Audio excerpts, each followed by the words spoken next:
کوئی ہم سے کہے کہ پوری دنیا آباد ہے بغیر آکسیجن کے زندگی کے تو ہمیں لگے گا کہ یہ کیسے ہے، لیکن سمندر آپ سے پھر باتیں کرتا ہے نا. تو جب بھی میں سمندر کے کنارے جاتی ہوں میرا دل ہوتا ہے میں تھوڑی دیر کے لیے خاموشی سے وہاں بیٹھوں. اب ہوا یہ کہ وہ پورا گروپ بیچارہ تھوڑی دیر کے لیے پریشان ہو گیا کہ یہ کیوں وہاں پہ جا کے بیٹھ گئی ہیں. تو میں ان سے کہہ رہی تھی کہ سمندر مجھے مجبور کر رہا ہے کہ میں یہاں پہ کچھ وقت گزاروں، اس سے باتیں کروں. اور آئی ایم شیور آپ سب بھی آپ کا اپنا ایک انداز ہوگا، نہیں، ہر ایک سے مختلف اس کے حالات کے مطابق یہ جگہ یہ چیزیں باتیں کرتی ہیں. یہ مختلف جگہ تھی جو راستے میں آئی. ہوا یہ کہ جب ہم اپنے کمرے میں واپس آئے نا تو جو ہوٹل سٹاف تھا انہوں نے یہ دیکھے تولیے کے ساتھ کتنی خوبصورت طریقے سے سوان بنا کے رکھی ہوئی ہے. سوان تو بہت خوبصورت تھی لیکن اس سے اگلے دن انہوں نے ایک بندر بنا کے تو اس کو چھت سے لٹکا دیا، تولیوں کا بندر. تو وہ ہم نے دروازہ کھولا تو وہ سامنے لٹکا کافی بڑا. وہ ڈر کے مارے اس کی تصویر نہیں لی. پھر جب تولیہ استعمال کرنا پڑا نا تو میں بار بار اپنی روم میٹ سے کہہ رہی آئے میرے اللہ میں نے ایک سوان کو خلاق کر دی ہے. آپ دیکھ سکتی ہیں بلکہ سوان اس کا جوڑا ہے جو یہاں پہ نظر آ رہا ہے. یہ میں جو میرے گروپ سٹاف کا گروپ ہے ہمارا ایزی ہیل کا، ان کو یہ والی تصاویر بھیجتی تھی. مزے کی بات میں کچھ خاص شوقین نہیں ہوں میٹھے کی اور شاید کوئی ایک آدھ پیس ہی کھاتی تھی. ہوا یہ کہ میں جب یہ کیکس کے پاس سے گزری تو میرا کچھ بھی اچھا نہیں لگا. میں نے ان کو تصویر بھیجی کہ شاید ان میں سے کوئی مجھے چوز کر دے. اور میں وہاں سے نا ویسے ہی جا رہی تھی کوئی اٹھائے بغیر، تو ایک شیف نے مجھے دیکھا تو وہ میرے پیچھے پیچھے آیا. وہ آ کے کہتا ہے آپ یہ غالباً جو دائیں طرف سے سیکنڈ رو میں دائیں طرف سے دوسرا کیک ہے، کہتا ہے یہ آپ نے ضرور ٹرائی کرنا ہے، یہ ہمارا اسپیشل ہے، یہ ہم نے خود بنایا ہوا ہے. تو اس نے مجھے زبردستی پلیٹ کے اندر اتنا بڑا سلائس جو ہے نا وہ ڈال کے دیا. اور واقعی سارے کیونکہ بہت میٹھے نہیں تھے کیکس تو اس لیے مجھے اچھے لگے، یعنی اوور پاورنگ جو سویٹ ہوتی ہے نا وہ نہیں تھی. اس وقت قطر کا فٹ بال چل رہا تھا تو ہم لوگ یہ روشنیوں کا ایک پورا بازار بنایا گیا جہاں پہ سارے کا سارا، یہ ہماری ہیڈ ہے جس نے گروپ کا کیا تھا، تو پورے وہاں پہ روشنیوں کا شہر کہہ سکتے ہیں. ہر جگہ انہوں نے بس اس کے ایک تو چونکہ یورپ کے لیے بنایا گیا تو ہر جگہ کرسمس کا تھا، حالانکہ لوکل لوگ کرسمس نہیں مناتے وہاں پہ. تو یہ ایک ان کا تھا جہاں پہ جو فوارے ہیں نا شو ہوتا ہے، فاؤنٹین شو، لائٹ کا شو، تو وہ ہر چند گھنٹے بعد وہ یہ شو آن کر دیتے ہیں. مختلف طریقوں سے پانی جو ہے نا وہ نکلتا تھا اور بڑا مزے کا تھا. ڈانسنگ فاؤنٹین جیسے نا دبئی میں بنائے ہوئے ہاں. بہت کے لگتے ہیں، ساتھ میں میوزک چلاتے ہیں. دیکھا کتنی اونچی سطح پہ جا رہا ہے.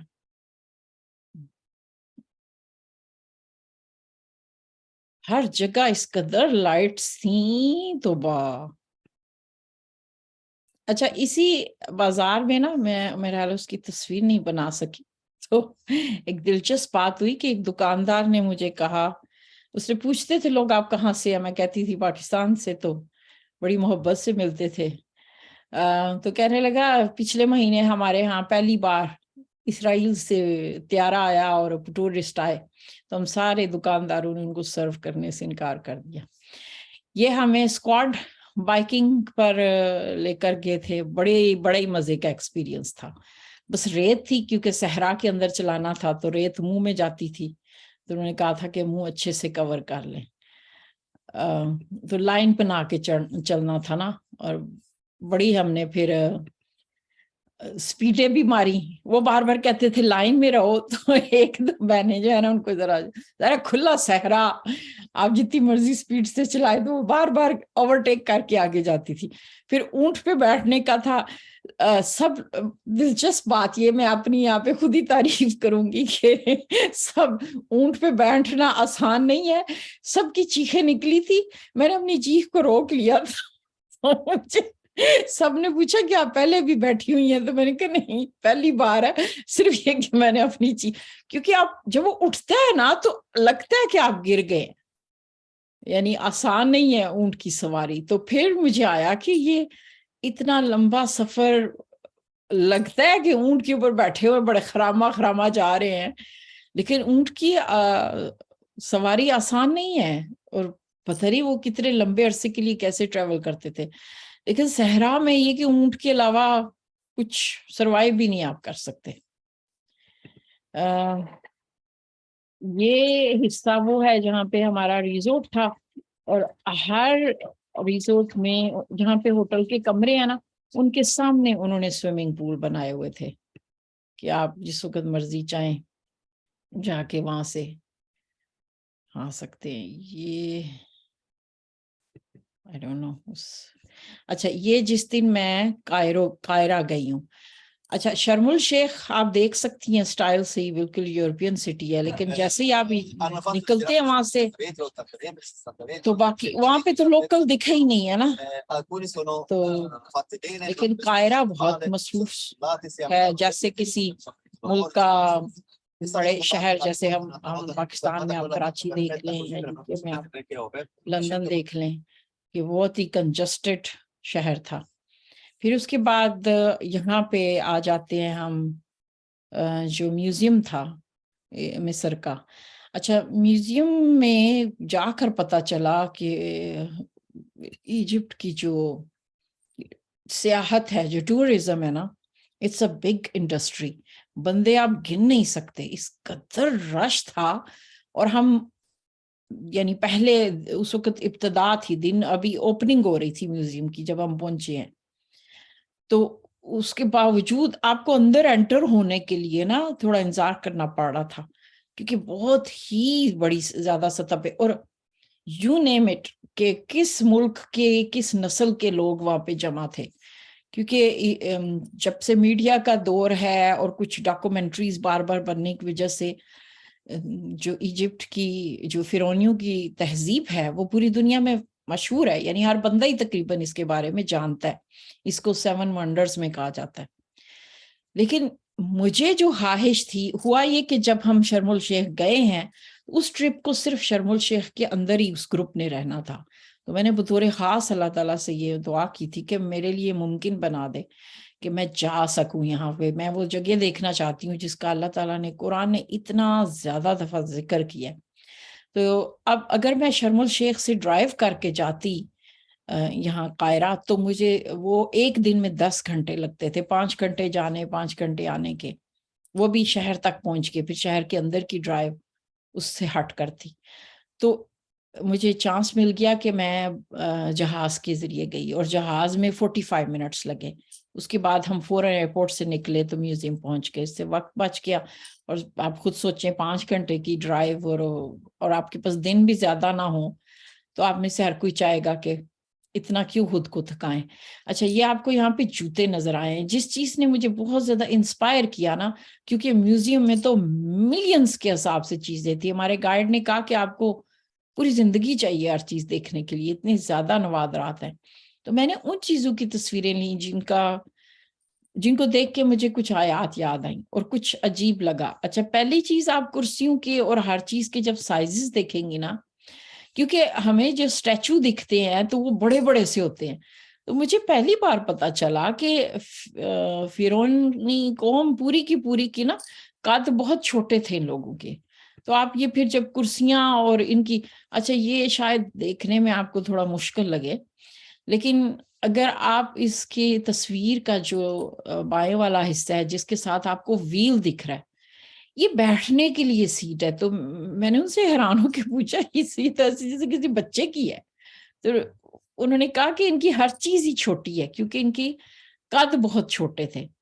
تو یہ ان کی سواری ہے جس میں سامنے بس کوئی گھوڑا یا لگایا جاتا تھا.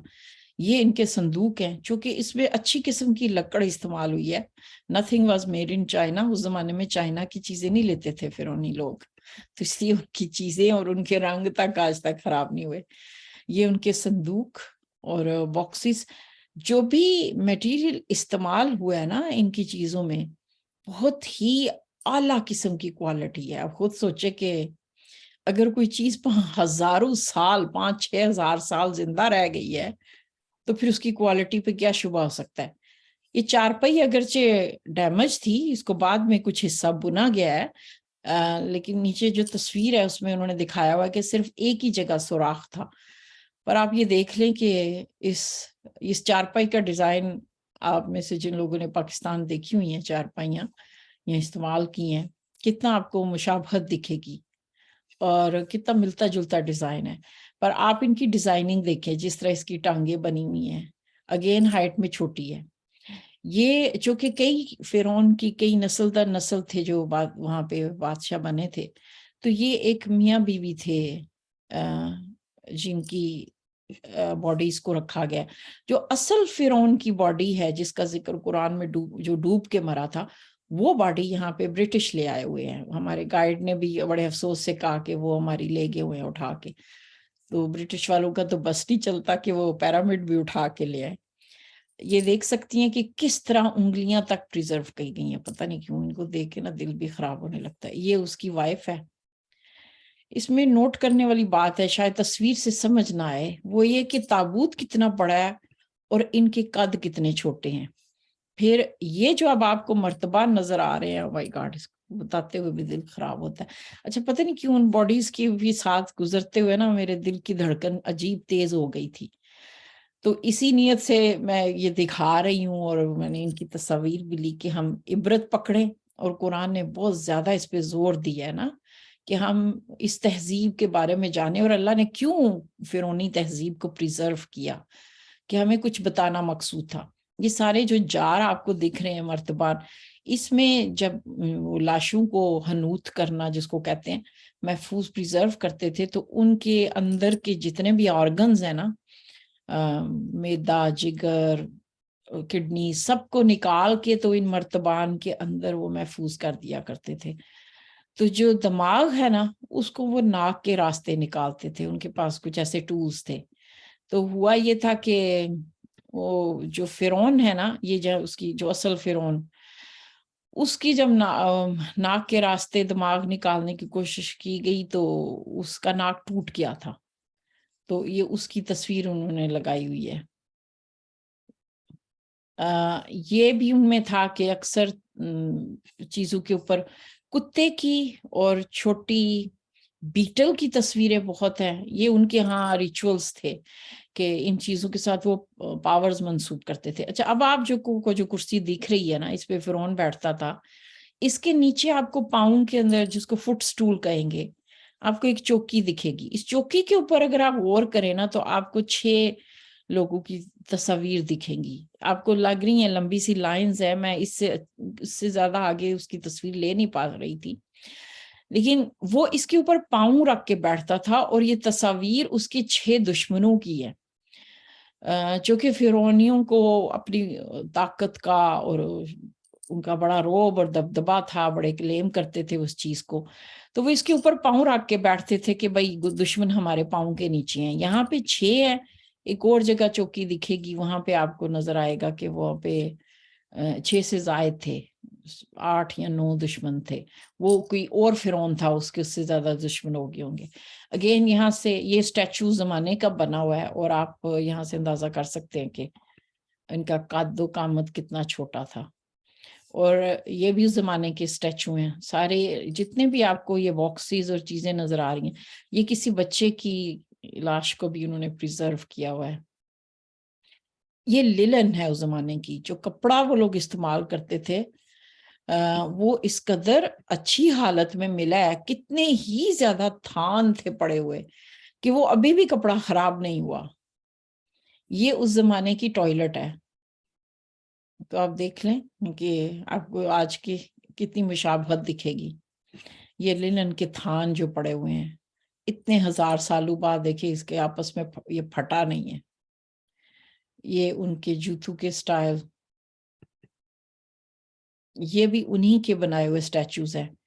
اس کی میں نے پکچر اس لیے لی کہ اگر آپ غور کریں تو رنگ تک خراب نہیں ہوئے ہوئے نا، کہ کس قدر باریکی سے کام کیا گیا ہے.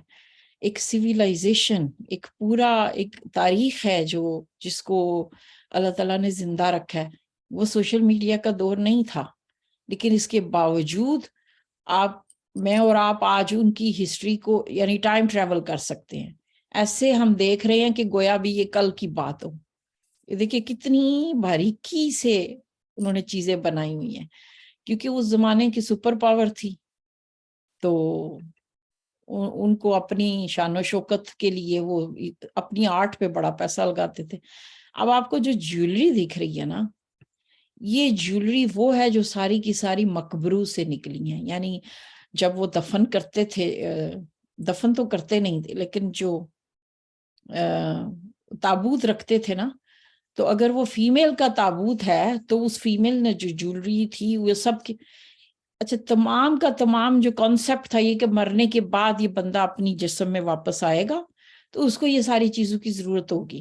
اس لیے وہ مرتبان بھی ساتھ رکھ دیتے تھے کہ اس کو کڈنی کی ضرورت ہوگی تو پکڑ کے ڈال لے گا، اور جیولری وغیرہ پھر ظاہر ہے عورت ہوگی تو پھر اس کو جیولری بھی چاہیے ہوگی. اچھا اگر آپ جیولری کا غور کریں تو آپ کو بہت ساری چیزیں آج کے دور سے مشابہت کرتی دکھیں گی. اگین یہ سارے ان کے بنائے ہوئے مجسمے ہیں. مجسموں کے جو سائزز ہیں نا وہ بہت بڑے ہیں، اس لیے مجھے حیرت ہوئی کہ میں نے تو مجسموں سے ہی دیکھا ہوا ہے کہ یہ کتنے بڑے بڑے. اگین اس کی یہاں پہ رنگ اور ڈیزائن دیکھیں. اچھا یہ اس طرح یہ 4 تابوت آپ کو دکھیں گے. جو درمیان والا ہے اس میں جسم کو رکھا جاتا تھا، پھر اس کو اس سے آگے جو لیفٹ سائڈ والا ہے اس کے اندر ڈالا جاتا تھا، پھر اس کو یہ جو آپ کو رائٹ سائڈ پہ دکھے گا یہ بڑے والا باکس اس کے اندر ڈال کے پھر آخر پہ لیفٹ سائڈ پہ شاید آپ کو دکھ رہا ہو ہلکا سا ایک باکس ہے، پھر اس باکس میں رکھا جاتا تھا. تو یہ جس کو رشین ڈال کہا جاتا ہے، اصل میں وہ تصور یہاں سے آیا ہے. وہ رشین ڈال نہیں ہے، وہ ایجپشین ڈال ہے، کیونکہ ایجپشن میں یہ تصور تھا جیسے وہ نا گڑیا کے اندر سے گڑیا نکلتی جاتی ہے، تو اس طرح یہ تابوت رکھے جاتے تھے. یہی وجہ ہے کہ جب وہ مقبرے کھودتے ہیں تو اس کے اندر سے وہ جب تابوت نکلتے ہیں تو ان کا سائز دیکھ کے بندہ حیران ہو جاتا ہے کہ ان کے اندر اتنی چھوٹی چھوٹی ان کی باڈیز تھیں. اچھا یہ ان کے مختلف قسم کے مرتبان. اور یہاں پہ ایک یہ اسکول آیا ہوا تھا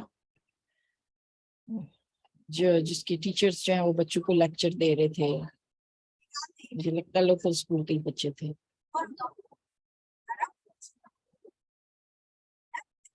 روشنی سامنے سے آ رہی تھی تو اچھا یہاں سے، اور ظاہر ہے میں اتنی ایکسپرٹ نہیں ہوں، مجھے فلم اور تصویروں کا اس طرح سے تجربہ نہیں.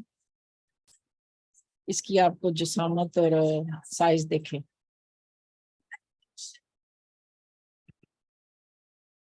یہ جو اسٹیچو آپ کو نظر آ رہا ہے دونوں ملکہ اور کوئین اینڈ کنگ، ملکہ بادشاہ دونوں کی مجسمے ہیں یہ. تو یہ اس حصے کے سامنے تھے نا جہاں پہ احرام مصر ہیں. اس کو پتھر سے بنایا گیا. یہ بھی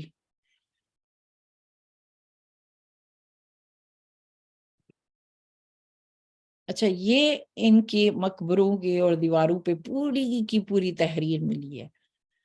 ان کی جو تحریریں ہیں نا وہ چونکہ اب اس کو پڑھا جا سکتا ہے تو زیادہ تر جو ان کی رائٹنگ ہے، جو میں نے آپ کو بتایا نا کہ وہ باڈیز کو تابوت کے اندر رکھ رہے ہیں، پھر بڑے باکس کے اندر. جو بڑا باکس ہوتا تھا سمجھ لے کہ وہ اس بندے کی فیس بک پروفائل ہوتی تھی.